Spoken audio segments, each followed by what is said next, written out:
ইরানের ইসলামী বিপ্লবী guard corps দাবি করেছে যে বিশ্বের অন্যতম গুরুত্বপূর্ণ তেল পরিবহন পথ হরমুজ প্রণালী এখন তাদের নৌবাহিনীর সম্পূর্ণ নিয়ন্ত্রণে রয়েছে। আইআরজিসি নৌ কর্মকর্তা মোহাম্মদ আকবর জাদে ইরানের রাষ্ট্রীয় বার্তা সংস্থা ফার্স নিউজকে দেয়া এক বিবৃতিতে জানিয়েছেন, বর্তমানে হরমুজ প্রণালী ইসলামী প্রজাতন্ত্রের নৌবাহিনীর পূর্ণ নিয়ন্ত্রণে রয়েছে এবং এখানে কোনো বিদেশি শক্তির হস্তক্ষেপ সহ্য করা হবে না। আইআরজিসির পক্ষ থেকে হুঁশিয়ারি দেওয়া হয়েছে যে এই জলপথ দিয়ে কোনো জাহাজ চলাচলের চেষ্টা করলে তা ক্ষেপণাস্ত্র বা ড্রোনের লক্ষ্যবস্তু হওয়ার ঝুঁকিতে থাকবে।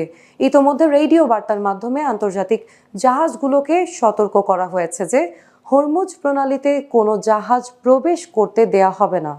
এর প্রতিক্রিয়ায় মার্কিন প্রেসিডেন্ট ডোনাল্ড ট্রাম্প জানিয়েছেন, যুক্তরাষ্ট্র প্রয়োজনে হরমুজ প্রণালী দিয়ে বাণিজ্যিক জাহাজ ও তেলবাহী ট্যাঙ্কারগুলোকে নিরাপত্তা দিয়ে পার করে নেওয়ার জন্য মার্কিন নৌবাহিনী মোতায়েন করতে প্রস্তুত।